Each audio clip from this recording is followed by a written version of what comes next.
So human beings are complicated. We will see this again at the end of this chapter. Nonetheless, the brains are not always the same. For whatever reason, some are born with more of the so-called intrinsic values, which are about self-direction, universalism, benevolence, and so on.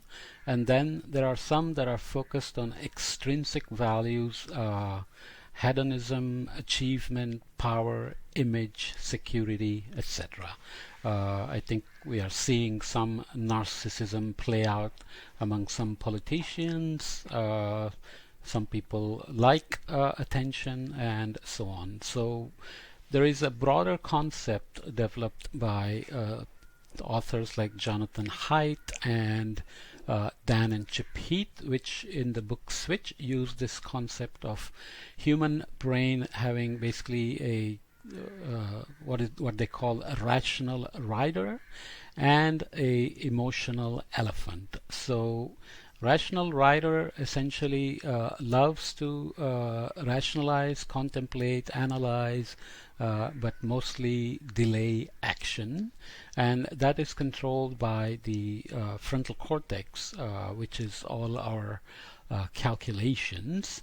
Emotional elephant is related to the so-called amygdala, which is like a almond-shaped two halves sitting at the base, which translates your physical experience into a emotional response, for example. And the path is followed when typically both the rider and the elephant agree with each other in terms of action, identification with the problem, and so on. And you can see the analogy here.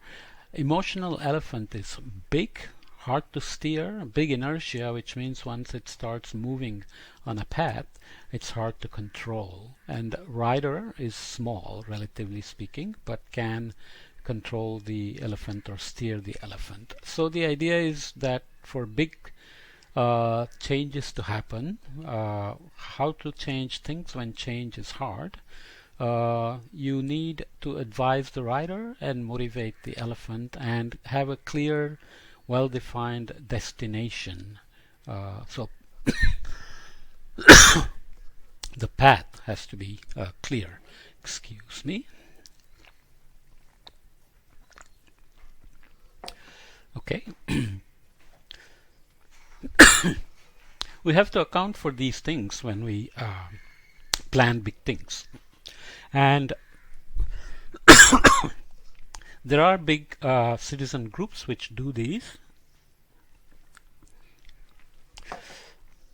like the Common Cause Foundation, which works to place values that prioritize community, environment, and equality at the heart of our cultural, political, and civic institutions. And the Common Cause has a list of opportunities to create an environmental step change. I won't go through these, but this shows the thinking, trying to basically reach the intrinsic values of humans on a large scale and bring about change. That's the main idea. There are many such agencies now, non-governmental, community organizations, indigenous organizations, religious organizations. For example, here is the Christian Climate Action of Manchester. Here are the elders. We elders rise for climate action. Why is it important? Basically because they can ride out the rest of their lives without worrying about the future of the environment. Nonetheless, they have an intrinsic value that tells them that it's their responsibility to save the planet for the future generations, their kids, grandchildren. Even people who have no kids often tend to be very passionate about the future of the environment. In fact, it's not necessary, as I said before, that just because you have kids means you'll worry about the environment when they grow up. Lots of kids now, youth, are getting into this. Kids want climate justice. We will see later on that, in fact, there is a huge group of youth that voted based on their climate convictions in the US elections. This happens in other places as well.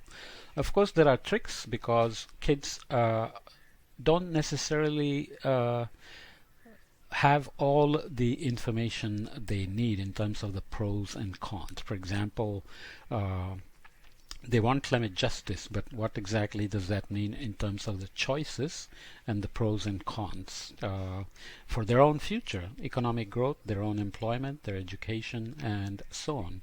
Plus, how many of them will go and stand in line for the latest iPhone when it comes into the store? How do they know whether their parents are part of the climate injustice or climate justice, or how much carbon footprint their parents have? So you have to worry about lots of things. Nonetheless, awareness that climate justice is an issue itself gives you an opening to build on it and give them the tools to affect their votes, the policies they vote for, the taxes they pay, and even the employment they pick up, the investments they make for their future, and so on. There are lots of movements that said divest from fossil fuel companies. Many young people get involved in it. Many universities started to move away from coal from their foundation income, the investments of their foundation money.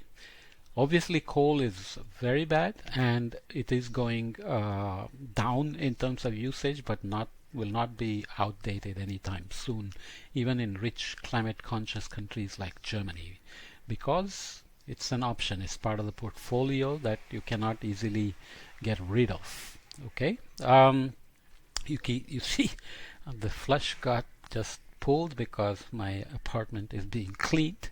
I think it got into the lecture. Nonetheless, all these issues have to be part of the decision making.